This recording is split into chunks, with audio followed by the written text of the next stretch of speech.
Obadias.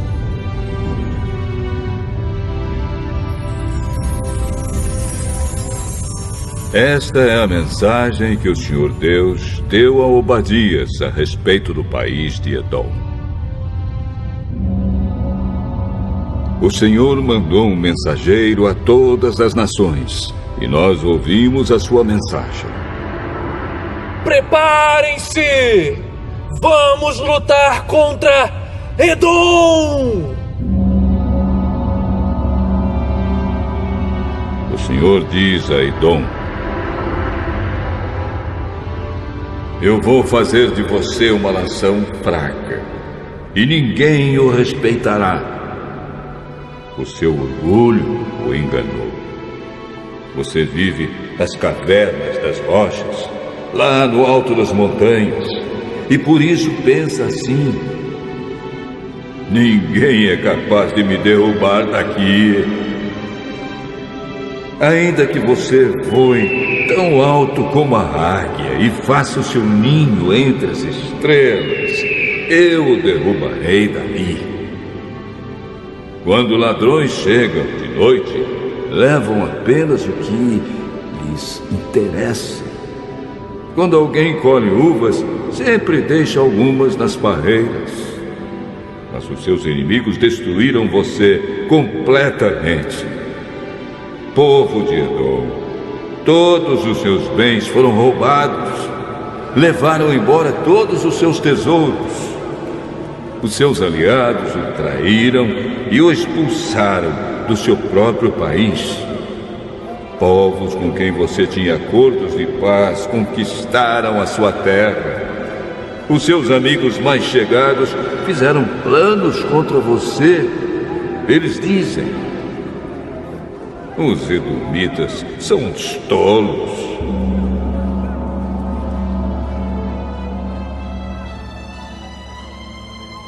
O Senhor Deus diz: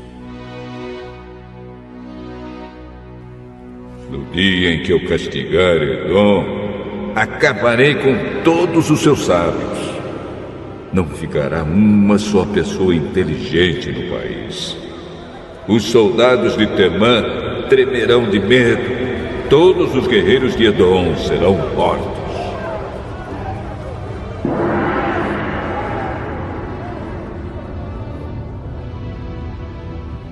O Senhor diz ao povo de Edom: vocês maltrataram e mataram seus irmãos, os descendentes de Jacó. Por isso, vocês serão destruídos e a desgraça os acompanhará para sempre.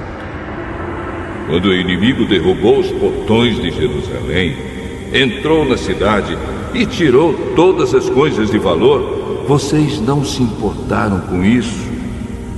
Quando aqueles estrangeiros tiraram a sorte para ver quem ficava com as riquezas, vocês fizeram a mesma coisa. Mas vocês não deviam ter ficado alegres com a desgraça dos seus irmãos de Judá. Não deviam ter olhado com prazer quando eles foram destruídos. Não deviam ter zombado deles quando eles estavam aflitos. Quando o meu povo foi derrotado, vocês não deviam ter entrado em Jerusalém, nem deviam ter ficado alegres com a desgraça deles. Quando eles sofreram a derrota, vocês não deviam ter roubado os seus bens. Não deviam ter esperado nas encruzilhadas para matar os que procuravam fugir. Nem deviam ter entregado ao inimigo os que escaparam com vida.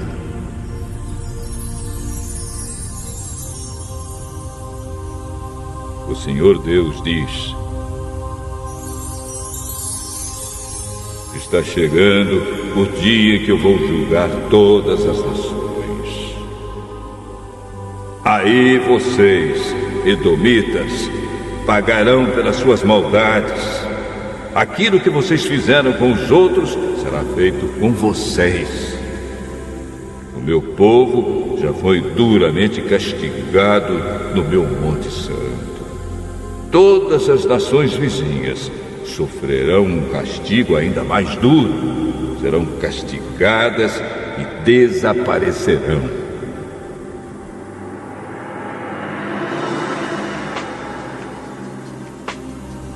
O Senhor diz: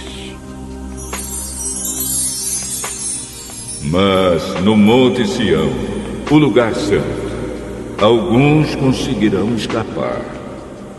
O povo de Israel possuirá de novo a terra que eu lhe dei. Os povos de Judá e de Israel serão como labaredas de fogo. Eles destruirão os descendentes de Esaú como o fogo devora a palha. Nenhum dos edomitas escapará.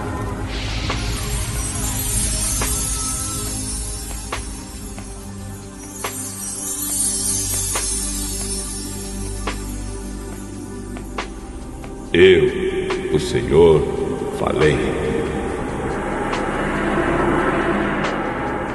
Os israelitas do sul de Judá conquistarão o país de Edom, e os que moram nas planícies de Judá tomarão posse do território dos filisteus.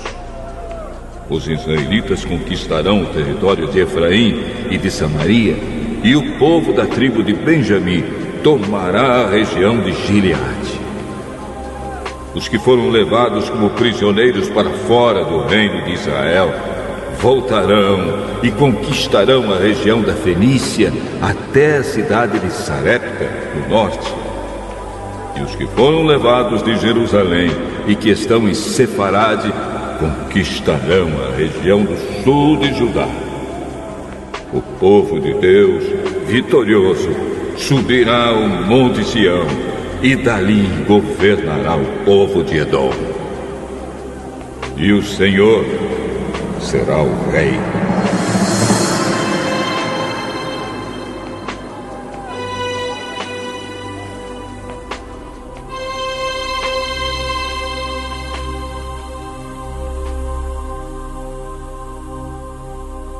Então, na nossa ordem, é o quarto livro.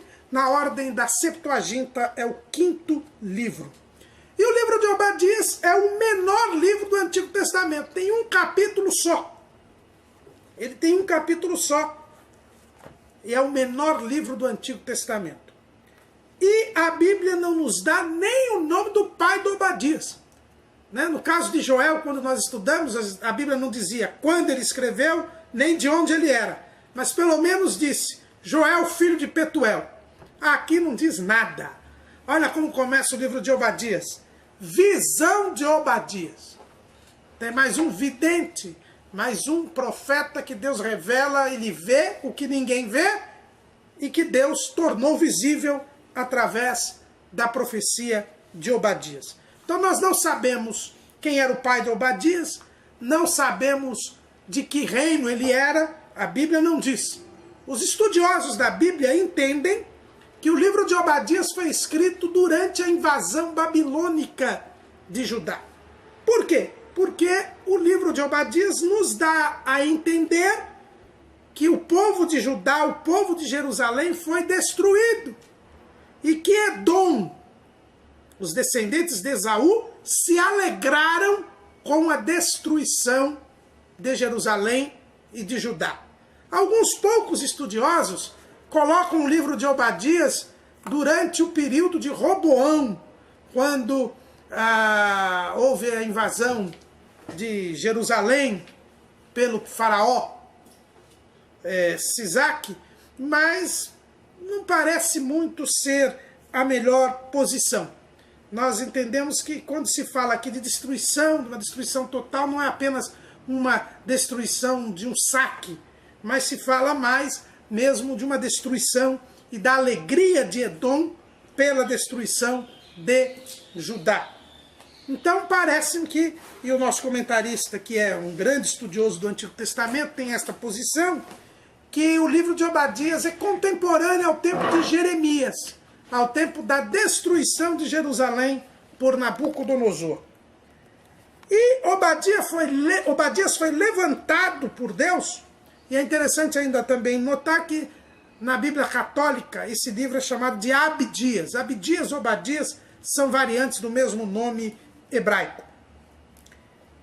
E é interessante notar que Deus levantou este profeta para trazer um juízo contra Edom. Deus não se agradou de Edom ter se alegrado e ter se unido aos inimigos de Israel, aos inimigos de Judá, na destruição operada por Nabucodonosor. Então, Deus como que se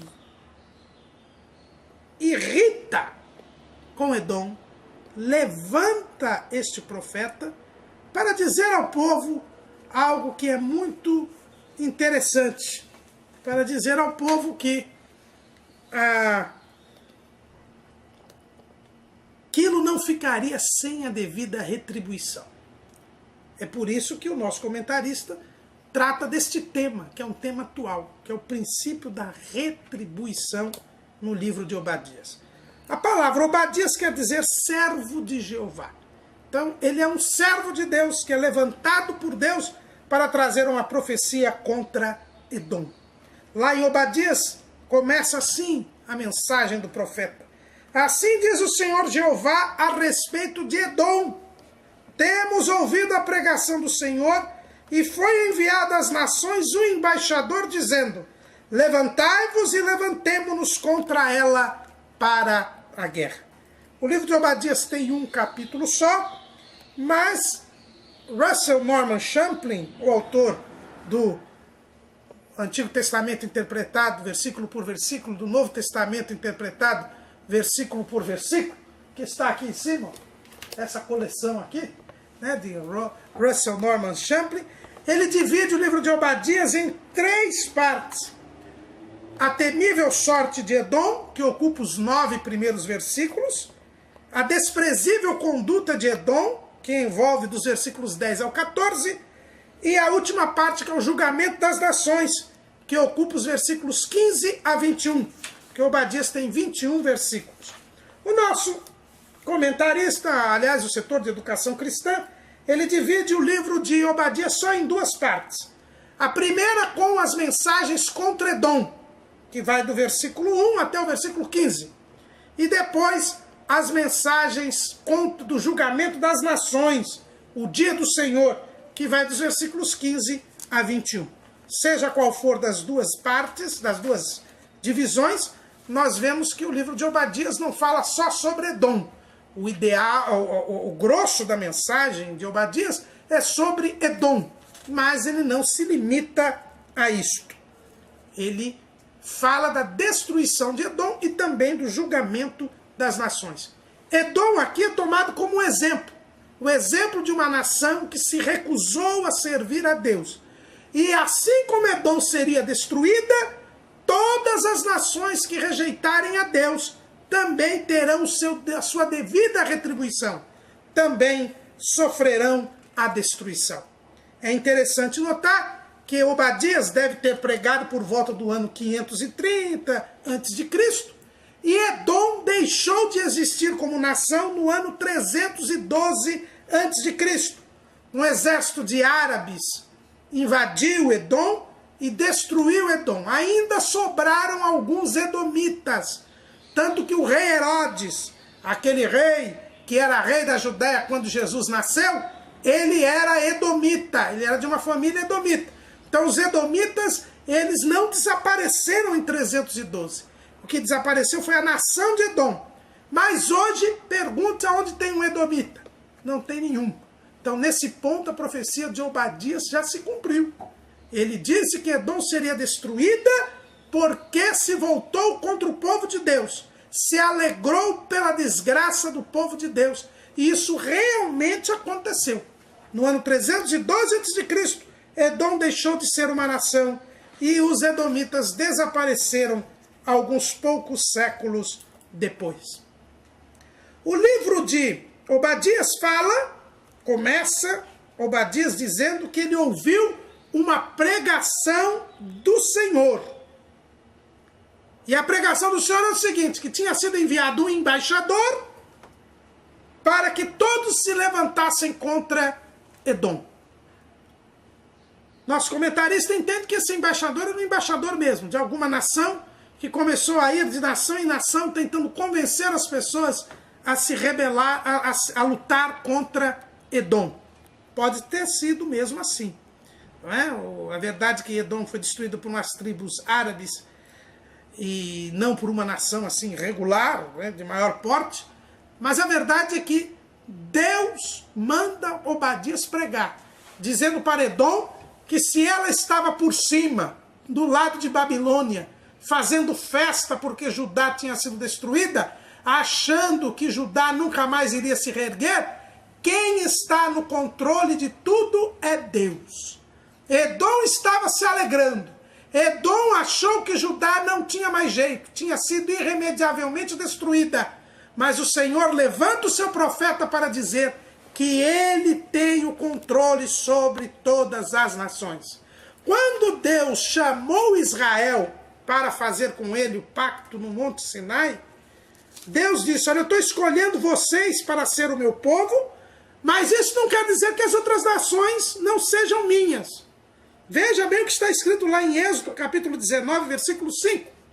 Agora, pois, se diligentemente ouvirdes a minha voz e guardardes o meu concerto, então sereis a minha propriedade peculiar dentre todos os povos, porque toda a terra é minha. Prestem atenção, irmãos. O povo de Israel seria propriedade peculiar. Quer dizer, seria uma propriedade especial de Deus. Não quer dizer que os outros povos não fossem de Deus. Deus disse: toda a terra é minha. Por isso, o destino das nações, o crescimento ou a derrocada de qualquer nação no mundo não ocorre sem o controle de Deus. Os irmãos se lembram daquele sonho que Nabucodonosor teve? Um rei de Babilônia, um rei gentil. Ele teve um sonho, Daniel descobriu o sonho, interpretou, e naquele sonho Deus já dizia tudo o que ia acontecer daqueles impérios. Primeiro o império da Babilônia, depois o império persa, depois o império da Grécia, depois o império romano, que ainda tem seus tentáculos até hoje. E depois viria uma pedra que foi cortada sem mão e que destruiria aquela estátua. O sistema político internacional que aí existe, a comunidade de nações que aí existe, pode ser rebelde contra Deus, pode não servir a Deus, mas está sob o controle de Deus. Toda a terra é de Deus. E Deus, ao ver Edom se alegrar pela desgraça de Israel, tomou uma decisão: eu vou destruir esta nação. Porque tudo, irmãos, está no controle de Deus. Por isso, meu irmão, não fique apavorado com as coisas que o irmão está vendo, com os escândalos, com a violência, com a criminalidade, porque tudo está no controle de Deus. Parece que o mal triunfa, parece que não há limite para o pecado, parece que nós, assim como dizia Rui Barbosa, temos vergonha de ser honestos, parece que está tudo perdido, parece que o mundo está virado de cabeça para baixo. Meu irmão, apenas parece. Tudo está no controle de Deus. E quando nós lemos o livro de Obadias, nós percebemos isto. Edom parecia que estava, como diz o povo aí fora, por cima da carne seca. Parecia que Edom agora tinha triunfado. Judá tinha sido levado cativo. Jerusalém tinha sido destruída e queimada a fogo. O templo havia sido destruído e queimado. Parecia que Edom tinha escolhido a melhor parte. Tinha resolvido ficar do lado dos vencedores. Mas Deus levanta Obadias para dizer: não é do jeito que vocês estão pensando, não. Tudo está sob o meu controle. E agora vai passar um embaixador, um mensageiro, que vai dizer: levantai-vos e levantemo-nos contra Edom para a guerra. Edom achou que estava vitorioso. Edom achou que estava entrando numa fase de paz e de prosperidade. Mas Deus diz: eu quero guerrear contra Edom. E irmãos, quando Deus quer guerrear contra alguém, coitado deste alguém. O apóstolo Paulo, escrevendo aos Romanos, no capítulo 8, versículo 31, disse, se Deus é por nós, quem será contra nós? E disso vem um corolário, né? Como diz na geometria. Tem uma consequência isso. Se Deus é por nós, quem será contra nós? Agora, e se Deus é contra nós, irmãos? Quem é que pode ser por nós? É o que aconteceu com Edom aqui. Deus se levantou contra Edom. Deus contendeu contra Edom. Mandou um embaixador, que pode ser um embaixador literal, pode ser uma figura, mas enfim, dizendo, levantemos-nos contra ele para a guerra. Edom comprou briga com Deus, irmãos. Quem mexe com o povo de Deus, quem escarnece do povo de Deus, como diz o profeta Zacarias, mexe com a menina dos olhos de Deus. Judá tinha sido punida, castigada, levada cativa, mas era o povo de Deus. E quando alguém se alegra e quer o fim, a opressão do povo de Deus, arruma briga com Deus. E quem é contra Deus, quem poderá ser por ele? Foi isso que Deus fez. E ele então traz uma mensagem dura.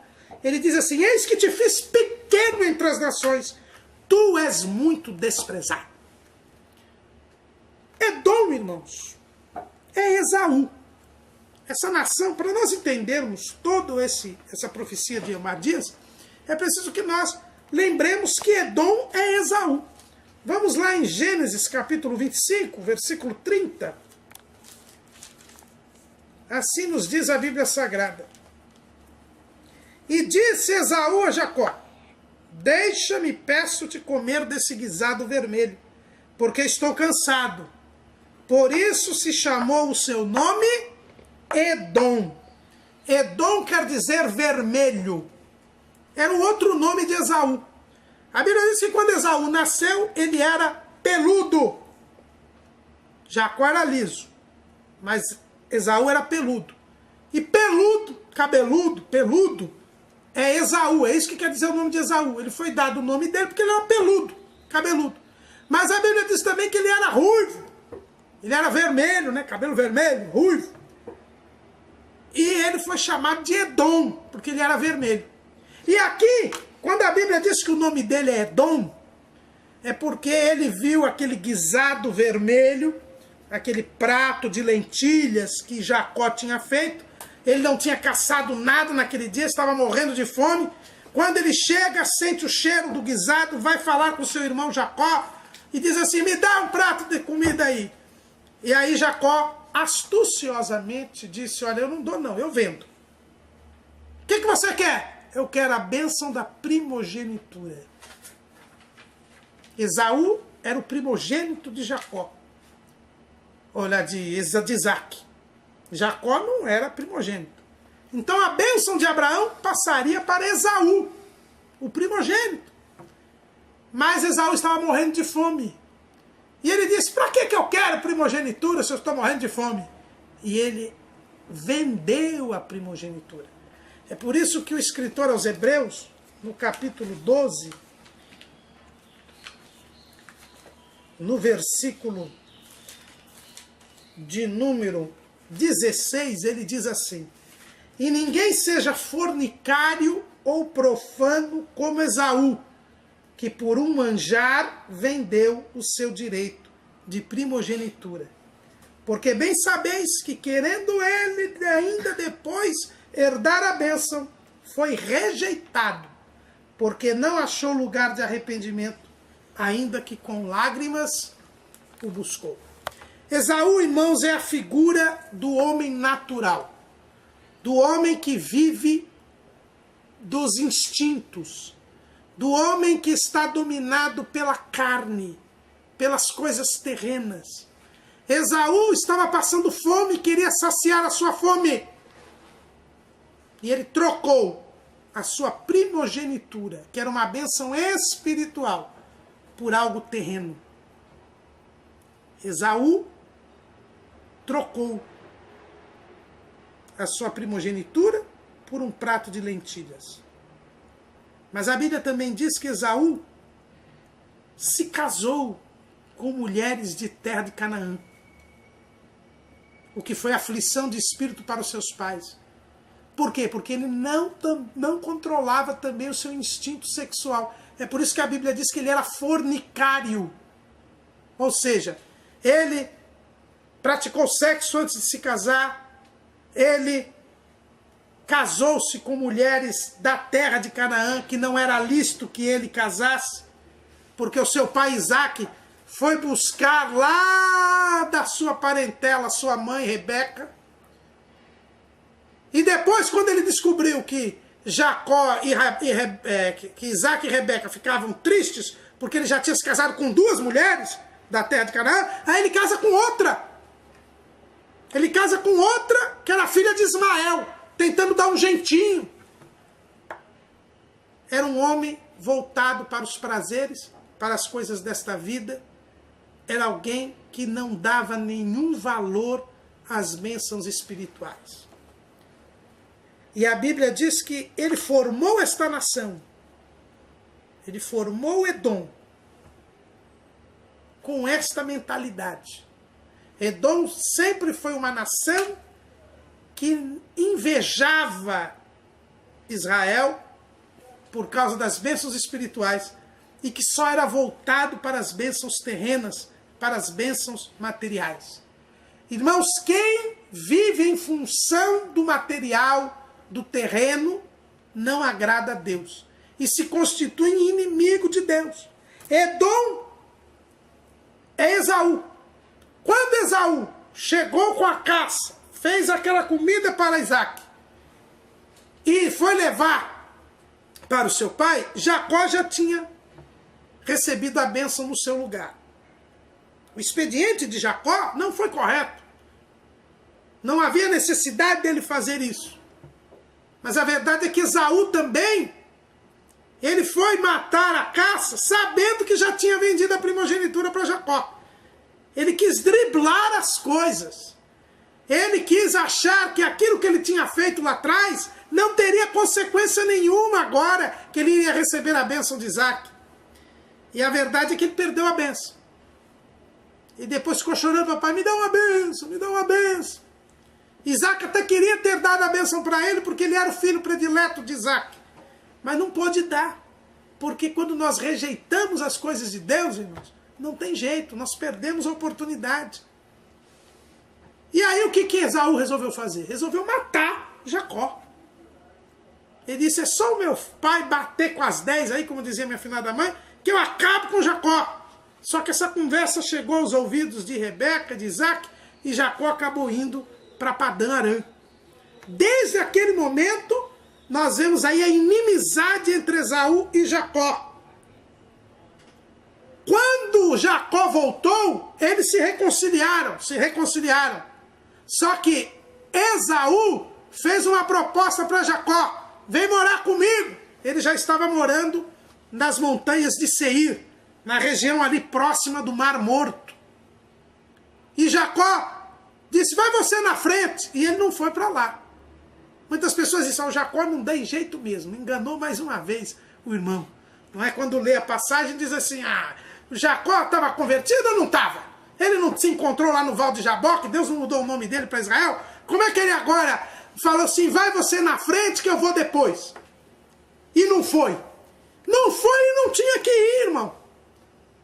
Por quê? Porque Deus mandou Jacó habitar na terra de Canaã, não nas montanhas de Seir. E outra coisa, Jacó tinha uma índole diferente de Esaú. Ele não podia entrar em comunhão com seu irmão Esaú, porque ele dava valor às bênçãos espirituais. Ele tinha tido um encontro com Deus. E Esaú não queria nada com Deus. Então Jacó se separou de Esaú.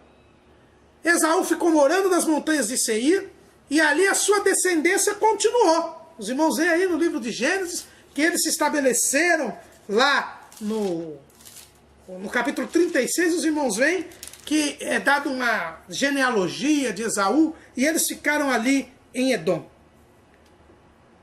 A divisão que ocorreu entre Jacó e Esaú mostra muito bem, não há comunhão entre a luz e as trevas. Mas tem uma outra coisa, irmãos. Edom não se contentou em apenas ficar separado de Israel. Se fosse só para ficar separado, eles até estavam na vontade de Deus, mas não. A história mostra que Edom quis se tornar inimigo de Israel. Qual foi o primeiro povo que guerreou contra Israel? Capítulo 17 de Êxodo. Capítulo 17 de Êxodo, nós vamos encontrar ali. Então veio Amaleque e pelejou contra Israel em Refidim. O primeiro povo que guerreou contra Israel, Israel já tinha se libertado do Egito, tinha entrado no deserto, não tinha ainda nem chegado no Monte Sinai. A Bíblia diz que teve um povo chamado Amaleque que se voltou contra Israel. Foi a primeira guerra que Israel teve. E quem é Amaleque? Vamos ler lá Gênesis capítulo 36, versículo 12. Vamos ler o versículo 10 para os irmãos entenderem bem. Estes são os nomes dos filhos de Esaú. Elifaz. Agora vamos para o versículo 12. E Tímina era concubina de Elifaz, filho de Esaú. E teve de Elifaz a Amaleque. Amaleque era neto de Esaú, irmãos. Neto de Esaú. Então o primeiro povo que foi guerrear contra Israel foram os edomitas. Amaleque fazia parte dos edomitas. E Deus então pronuncia a seguinte sentença. Versículo 16 do capítulo 17 de Êxodo. E disse, porquanto jurou o Senhor, haverá guerra do Senhor contra Amaleque de geração em geração. E no versículo 14, parte final, o Senhor falando, eu totalmente hei de riscar a memória de Amaleque de debaixo dos céus. Então, desde o começo da história de Israel, os irmãos percebem que os edomitas resolvem se tornar inimigos de Israel. E é coisa triste, irmãos, quando alguém se torna inimigo do povo de Deus. Jesus um dia disse assim, quem não é por nós, é contra nós. E ele disse em outra ocasião, quem não ajunta com o Senhor, é contra ele. Espalha. Irmãos, não existe posição de neutralidade. Na política internacional, às vezes tem uma guerra e um país diz, eu sou neutro. Eu não estou nem de um lado nem do outro. A Suíça, inclusive, e a Áustria, nas suas constituições, eles são obrigados, esses dois países, eles se obrigaram a nunca tomar partido em qualquer guerra. É uma imposição da Constituição desses países que eles sejam neutros. Mas a verdade é que nas coisas espirituais não existe neutralidade. Jesus diz, quem não é por mim, é contra mim. Ou você está do lado do povo de Deus, ou você está do lado do Senhor Jesus, ou você está contra ele. Ainda que você não faça nada, você já está contra ele. Agora Edom, ele resolveu ser inimigo de Deus. E por que ele resolveu ser inimigo de Deus? Porque ele era soberbo. Olha o que está escrito no versículo 3 de Obadias. A soberba do teu coração te enganou. Uma das características dos inimigos de Deus é a soberba. É por isso que os ateus, eles são soberbos. Lá no Salmo de número 14, versículo 1, a Bíblia diz assim, disse o necio no seu coração, não há Deus. Tem-se corrompido, fazem-se abomináveis em suas obras. Não há ninguém que faça o bem. O inimigo de Deus, e o ateu aqui é um inimigo de Deus, ele diz, não há Deus. Mas ele faz o mal. Por quê? Porque ele é contra Deus. Quem é contra Deus faz o mal. Quem é de Deus faz o bem. Quem é contra Deus faz o mal. É por isso que nós vamos encontrar Edom sempre contra Israel. Esaú quis matar Jacó. Depois Amaleque fez a primeira guerra contra Israel. Depois, quando o povo já estava no deserto, já há um bom tempo, olha o que aconteceu lá em Números, capítulo 20, versículo, vamos ver, 14. Depois Moisés desde Cádiz mandou mensageiros ao rei de Edom, dizendo: assim diz teu irmão Israel, sabes todo o trabalho que nos sobreveio. Aí depois, versículo 17. Deixa-nos, pois, passar pela tua terra. Não passaremos pelo campo, nem pelas vinhas, nem beberemos a água dos poços. Iremos pela estrada real. Não nos desviaremos para a direita nem para a esquerda, até que passemos pelos teus termos. Porém, Edom lhe disse: não passarás por mim, para que porventura eu não saia a espada ao teu encontro. Edom não deixou Israel passar pela estrada real de Edom.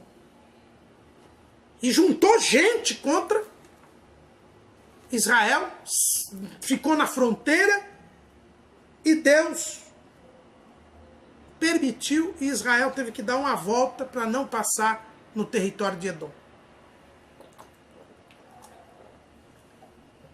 Gente ruim, gente que quis se fazer inimigo de Deus. O homem natural, o homem que vive atrás das coisas terrenas, o homem que vive atrás dos prazeres terrenos, ele se faz inimigo de Deus. E por causa disso, quando Israel, Judá, é derrotada por Nabucodonosor, Edom fica do lado dos invasores. Edom se alia à Babilônia para conseguir o que ele sempre quis, a destruição de Judá. Ele ficou alegre, contente. Mas aí o que Deus falou para ele? A soberba do teu coração te enganou. Eu vou te derribar. Ainda que você suba como a águia e põe o teu ninho sobre as estrelas, quer dizer, por mais sucesso, por mais alto que você esteja agora, eu vou te derrubar de lá, diz o Senhor. Por quê? Porque ele se levantou contra o povo de Deus. E aqui nós temos o princípio da retribuição. No versículo 15, diz assim, segunda parte: como tu fizeste, assim se fará contigo. A tua maldade cairá sobre a tua cabeça. Essa é a famosa lei da ceifa, irmãos, que é uma lei da natureza. A segunda lei de Newton, uma das leis fundamentais da física clássica, diz assim: para cada ação há sempre uma reação oposta e de mesma intensidade. Gálatas 6, 7, 8 nos fala desta lei da ceifa. Nós lemos lá em Obadias 15, agora vamos ler Gálatas. Não erreis, Deus não se deixa escarnecer, porque tudo que o homem semear, isso também ceifará. Porque o que semeia na sua carne, da carne ceifará a corrupção, mas o que semeia no Espírito, do Espírito ceifará a vida eterna. Desde o seu pai Esaú, Edom semeou na carne, na busca dos prazeres, dos instintos, no descontrole dos instintos, porque a carne é a natureza pecaminosa, na inveja, no orgulho, na fornicação, na raiva, no ódio. Por isso ele iria ceifar a destruição, o juízo de Deus. Paulo, escrevendo aos Gálatas, diz: Deus não se deixa escarnecer, não erreis, porque o que o homem semear, isso também ceifará. Irmãos, a lei da ceifa é uma realidade, e está aqui em Obadias 15, está lá em Oséias 8 e 7, está lá em Provérbios 11, 18 e 25, não vamos ler aqui todas essas referências, mas a Bíblia é bem clara: o que o homem planta, ele vai colher. E a salvação não muda isso. Aliás, a nossa salvação é uma prova da lei da ceifa. Por que eu e você somos salvos? Porque Jesus pagou o preço dos nossos pecados na cruz. Por que Jesus teve que morrer por nós? Por causa da lei da ceifa. O que disse Deus?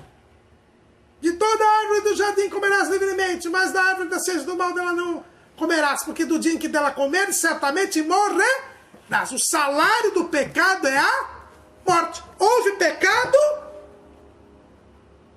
semeou na carne, colheu a corrupção, colheu a morte. E Jesus morreu por nós, sem ter pecado, para que nós, pecadores, pudéssemos entrar na glória. Então a lei da ceifa não é eliminada pela salvação. A salvação se deu em respeito à lei da ceifa. Olha o que diz lá Obadias 5. Se viessem a ti ladrões ou roubadores, não furtariam o que lhes bastasse? Se a ti viessem os vendidores, não deixariam alguns cachos? Como foram buscados os bens de Esaú? Como foram esquadrinhados os seus esconderijos? Todos os teus confederados te levaram para fora dos teus limites.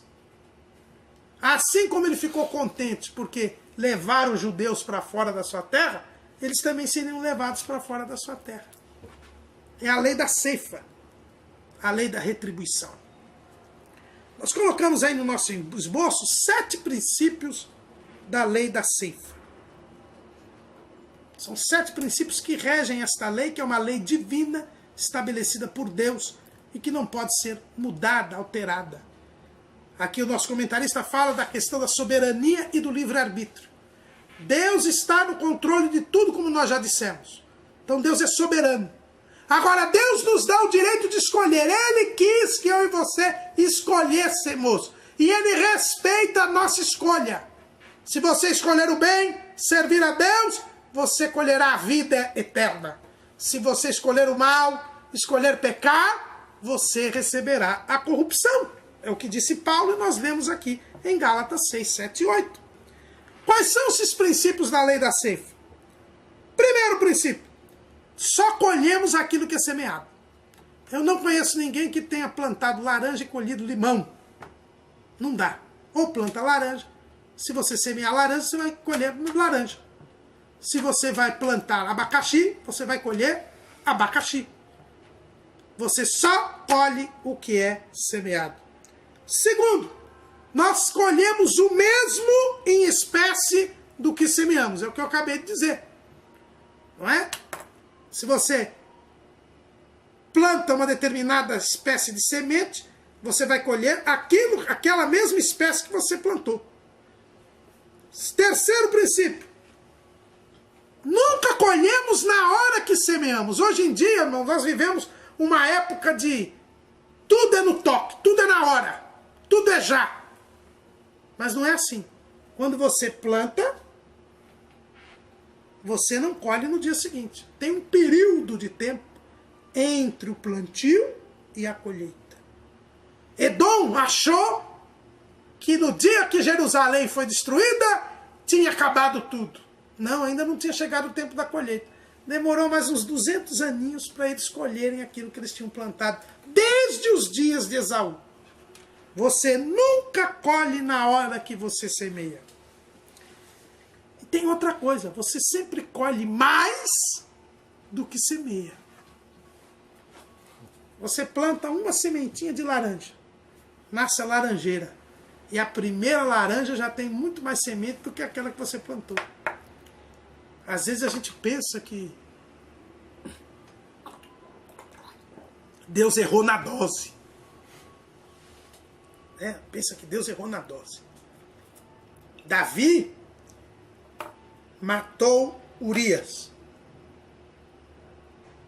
E porque Davi matou Urias, morreu o filho primeiro que ele teve com Batseba, depois morreu Aminon, depois morreu Absalão e depois morreu Adonias. Né?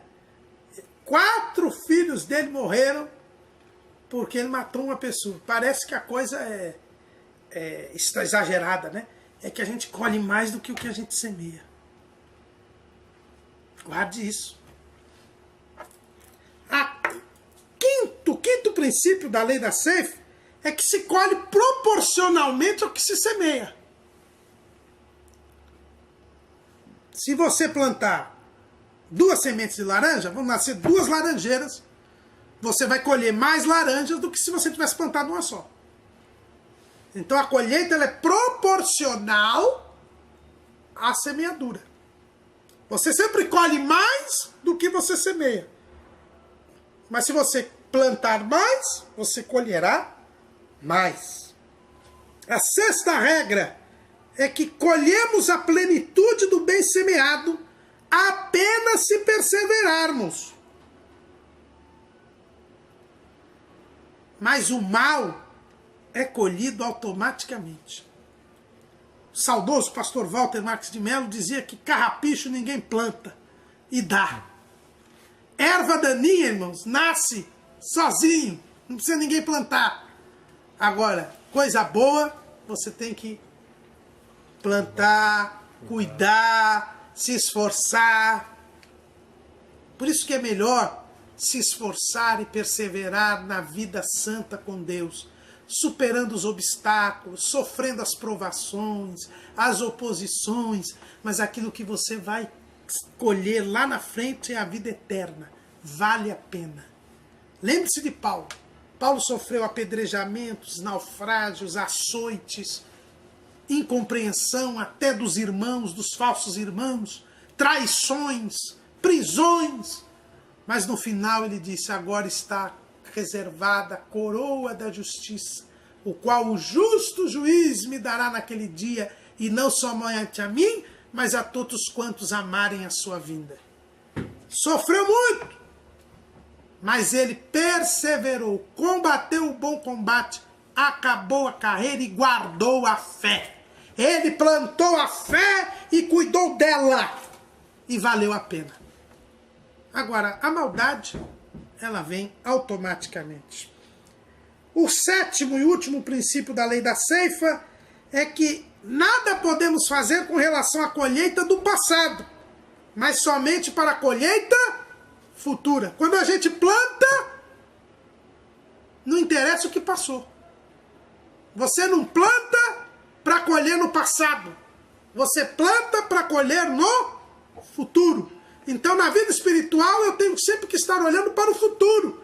Tem muito crente que diz, nos anos atrás eu pregava, nos anos atrás eu falava língua estranha, nos anos atrás eu ganhava almas para Jesus. Isso não interessa. O que passou, passou. Você tem que plantar para frente. Plantar para o futuro. Edom plantou para o futuro. Por isso que o seu futuro seria trágico. Por isso que o seu futuro seria desgraçado. Deus levantou Obadias para avisar o povo de Edom que ele seria destruído. Por quê? Por tudo que eles tinham plantado. Ia colher no futuro. Não é no presente?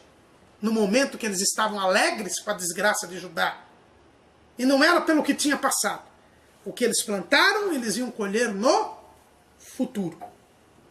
Por que Deus iria lançar o juízo contra Edom? Nós já vimos a história. Mas Deus, como podia ser que aquela geração que estava se alegrando ali não soubesse da história? Deus levanta o profeta Obadias e ele é bem claro. Irmãos, Deus não deixa ninguém confuso. A Bíblia diz que Deus não é Deus de confusão. Então, quando aparece alguma coisa na igreja que é confusa, não é de Deus. Deus não é Deus de confusão. E ele levantou o profeta Obadias e Obadias disse, por que Edom vai ser destruído? Primeiro, versículo 10. Por causa da violência feita a teu irmão. Edom tinha sido violento com Israel. Olha o que eles fizeram. No dia em que estivesse em frente dele, no dia em que os forasteiros levavam cativo o seu exército, e os estranhos entravam pelas suas portas, e lançavam sortes sobre Jerusalém, tu mesmo eras um deles. Eles se aliaram aos babilônios e invadiram Judá. Puseram fogo em Jerusalém, no templo. Eles estavam lá alegres, eles se uniram aos adversários. Porque eles foram violentos contra o povo de Deus, Deus iria destruí-los. Você tem sido violento contra o teu irmão? Contra um homem e uma mulher de Deus? Você tem se unido aos adversários de alguém que você não gosta, mas que é servo de Deus? Se você tem feito isso e não se arrepender a tempo, você sofrerá o juízo de Deus. Você terá perdição eterna. Quem não é com Jesus, é contra Jesus. Ah, mas eu sou contra o irmão fulano de tal, contra a irmã cicrana de tal. Se ela é serva de Deus, você está sendo contra Jesus. Como foi que Jesus falou para o apóstolo Paulo? Saulo, Saulo, por que me persegues? Paulo matou gente, bateu gente, invadiu casa de gente, mas ninguém era Jesus, né? Jesus estava no céu nessa época. Só que quem faz contra um dos pequeninos de Jesus, faz contra Cristo. Saulo era perseguidor de Jesus, porque a igreja é o corpo de Cristo. Cuidado, meu irmão, com as maldades que você anda fazendo, com as tramóias que você anda fazendo. Você está se voltando contra Deus. Por que Edom seria destruído? Por quê? Porque ele teve satisfação em ver a ruína e a angústia de Israel. Versículo 12. Mas tu não devias olhar para o dia de teu irmão no dia do seu desterro, nem alegrar-te sobre os filhos de Judá no dia da sua ruína, nem alargar a tua boca no dia da angústia. Irmãos, nós vivemos hoje dias difíceis, em que muita gente está se alegrando com a desgraça do outro. Tem até um pseudo-hino que apareceu por aí, ainda bem que está sumido. Eu já falei dele aqui, mas vou continuar falando. O tal do sabor de mel. O Edom estava, como diz esse hino, pseudo-hino, que estava lá. Vocês vão estar, quando eu estava na prova, você vai me ver sorrindo agora você está na plateia e eu estou no palco. Era assim que Edom dizia. Agora você vai pagar. Agora a mão de Deus está contra você. É a minha vez. Irmãos, quem pensa assim vai ser destruído como foi Edom. Deus não tem prazer em que se tenha satisfação em se ver a ruína do próximo. O escritor aos provérbios, lá, o proverbista, ele diz assim, olha, se o teu inimigo cair na cova, não se alegre, para que Deus não tire ele da cova e jogue você. Nós não temos que ter alegria com a desgraça dos outros. Mesmo que Deus esteja fazendo justiça, nós temos que amar o próximo como a nós mesmos. Jesus disse, não faça o que não queres que vos façam. Então cuidado, meu irmão. Edom se alegrou com a desgraça de Judá, por isso seria destruída. E a terceira, por que Edom sofreria o juízo de Deus? Terceira resposta, porque foi oportunista e cruel contra Israel. Versículo 13. Nem entrar pela porta do meu povo no dia da sua calamidade. Sim, tu não devias olhar satisfeito para o seu mal no dia da sua calamidade, nem estender as tuas mãos contra o seu exército no dia da sua calamidade, nem parar nas encruzilhadas para exterminares os que escapassem, nem entregar os que lhe restassem no dia da angústia. No dia da invasão de Jerusalém, Edom foi junto com Babilônia. Fez a maldade junto com Babilônia. Não bastasse isso, ainda ficou dando risada, se alegrando, satisfeito com a maldade que estava assistindo. E para terminar a maldade total, correu nas encruzilhadas. Viu onde tinha alguns que estavam ali escondidinhos. E aproveitou e matou. E os que ele não matou, entregou para a Babilônia para matar. Irmãos, tem alguns irmãos que ficam ali, além de dar risada que o outro está passando mal, ainda quando descobre que o outro está num cantinho, ainda vai lá e dá o golpe de misericórdia. Ainda acaba de vez com o cidadão. É oportunista. É um cidadão covarde, porque na hora da luta não lutou. Quando o cidadão está na emboscada ali, está sem saída, aí ele vai, ou mata ou entrega para o outro para matar. Por causa disso também, por causa do oportunismo e da crueldade, Edom seria destruída. Então, lembrando, por que Deus estava lançando juízo contra Edom? Ele levanta Obadias para dizer: porque você foi violento contra Israel, porque você se satisfez com a ruína e angústia de Israel, e porque você foi oportunista e cruel contra Israel.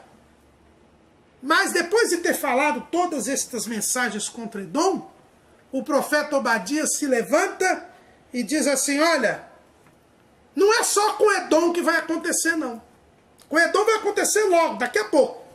Mas tudo isso que aconteceu com Edom também vai acontecer sobre todas as nações. Quando? No dia do Senhor.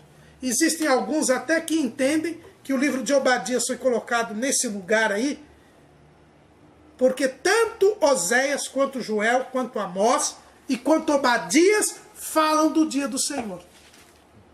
Todos eles falam do dia do Senhor. Então parece que por causa disso eles foram colocados juntos na ordem do cânon do Antigo Testamento. Olha o que diz o versículo 15.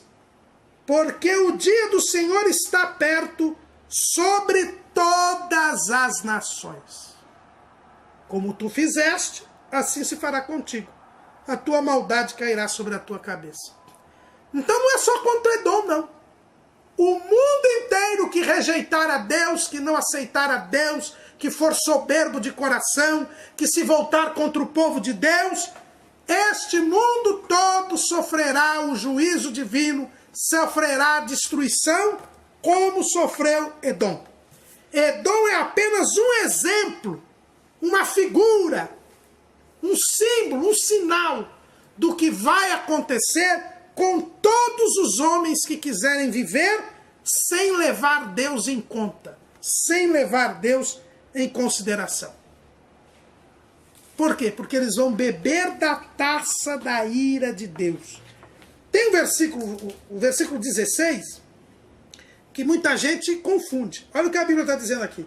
Porque como vós bebestes no monte da minha santidade, assim beberão de contínuo todas as nações. Beberão e engolirão, e serão como se nunca tivessem sido. Essa expressão, beber no monte da minha santidade, é bem capaz que alguém, quando lê, até pregue. Oh, eu quero beber no monte da tua santidade. Não queira beber no monte da santidade de Deus, não, irmão. Que esse beber do monte da santidade de Deus não é coisa boa, não. É sofrer o juízo de Deus. Veja bem que a santidade é de Deus. Você não quis ir para o monte de Deus, você vai beber do monte da santidade de Deus. É beber da ira de Deus. Vamos ler a respeito dessa taça, dessa bebida, não é? Lá em Isaías capítulo 51, versículo 17. A Bíblia diz assim: desperta, desperta, levanta-te, ó Jerusalém, que bebeste da mão do Senhor o cálice do seu furor. É a taça da ira de Deus. Por isso que os 7 últimos juízos, os mais terríveis juízos no livro de Apocalipse, a Bíblia diz que são despejadas de taças, de salvas. É a salva da ira de Deus. É a taça da ira de Deus. Está lá no capítulo 16 de Apocalipse, se não me falha a memória. É isso mesmo, né? As 7 taças da ira de Deus. Apocalipse 16, 1. E ouvi vinda do templo uma grande voz que dizia aos 7 anjos: ide derramai sobre a terra 7 salvas ou taças da ira de Deus. Não queira beber do monte da santidade de Deus, não. Quem vai beber é quem pratica o mal. Está aqui em Obadias. A tua maldade cairá sobre a tua cabeça. Como fez com Edom, ele vai fazer com todas as nações. Edom é um símbolo, irmãos. E onde está Edom hoje?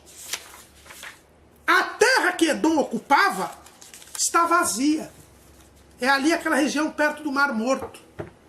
Ninguém mora lá. É um lugar que nem bicho quase tem lá. Tanto que aqueles manuscritos do Mar Morto foram encontrados lá séculos e séculos depois, porque quase ninguém mora lá. Quase é o lugar mais inóspito, quer dizer, mais difícil de se habitar, de se viver. Ali perto do Mar Morto. É aquela região ali, aquele deserto, deserto de Edom, que está ali. E está ali guardado por Deus, porque é ali que o remanescente de Israel, para lá que vai fugir quando se rompeu o acordo com o anticristo, e eles vão ser guardados por Deus ali, como está escrito ali em Apocalipse 12, por 3 anos e meio, até que Jesus venha e eles reconheçam a Jesus como Senhor e Salvador das suas vidas e Israel seja salvo. Mas não tem nem gente mais lá. Porque quando Deus destrói, não destrói mesmo. E não deixa ninguém habitar. E toda vez que você olhar para aquela região, uma região vazia no nosso planeta, é para que eu e você lembremos que o que aconteceu com Edom vai acontecer com todos aqueles que rejeitarem a Deus. Não é brincadeira, não é história de carochinha, não é mito, não é lenda, é uma realidade. É só olhar ali para o deserto de Edom e você verá que é aquele lugar que foi habitado, que era um lugar muito protegido, que os edomitas se orgulhavam, dizendo que ninguém iria invadi-los, porque tem várias proteções naturais. Deus destruiu aquele povo, porque eles se recusaram a servir a Deus e ainda quiseram se tornar inimigos de Deus. Quem se levanta contra Deus está perdido. É por isso que o profeta Obadias diz que a casa de Jacó é fogo, mas a casa de Esaú é palha. Você quer ser fogo? Quer ser purificado por Deus? Quer ser uma chama de esperança e de alegria com Deus para sempre? Quer ser luz do mundo? Ou você quer ser palha para ser queimado pelo juízo de Deus? Jesus um dia contou a parábola do joio e do trigo. E disse que o trigo foi colhido no celeiro, mas o joio foi queimado no fogo. O que você quer ser, meu irmão? Fogo ou palha? Que nós sejamos fogo e chama. Deus disse, Israel foi levado cativo, mas eu vou restaurar Israel. Versículo 19. E os do sul possuirão a montanha de Esaú e os das planícies dos filisteus. Possuirão os campos de Efraim e os campos de Samaria e Benjamim a Gileade. E os cativos deste exército dos filhos de Israel que estão entre os cananeus possuirão até Zarefate. E os cativos de Jerusalém que estão em Sefarade possuirão as cidades do sul. Israel voltaria a ser nação. Teria até territórios que não tinha tido mais. Tanto o reino do norte quanto o reino do sul seriam restaurados. Seriam salvos. Porque Obadias termina o seu livro com uma mensagem de salvação. Até agora ele só falou de destruição, de juízo. Mas quando ele fala do povo de Deus, ele diz, esse povo vai ser restaurado. E ele diz assim, e levantar-se-ão salvadores do monte Sião, para julgarem a montanha de Esaú, e o reino será do Senhor. Haveria um Salvador. Haveria alguém que restauraria Israel. E este alguém nós sabemos que é o Senhor Jesus. É por isso que Jesus, quando começou a pregar, lá em Marcos 1:15, ele disse assim, o tempo está cumprido e o reino de Deus está próximo. Arrependei-vos e crede no Evangelho. Esse reino que Obadias dá como a esperança de Israel, este reino já foi pregado por Jesus. E eu e você aprendemos a orar com Jesus assim, venha o teu reino, seja feita a tua vontade, assim na terra como no céu. Este reino que não é comida nem bebida, mas justiça, paz e alegria no Espírito Santo. Para ver este reino, disse Jesus a Nicodemos, é preciso nascer de novo.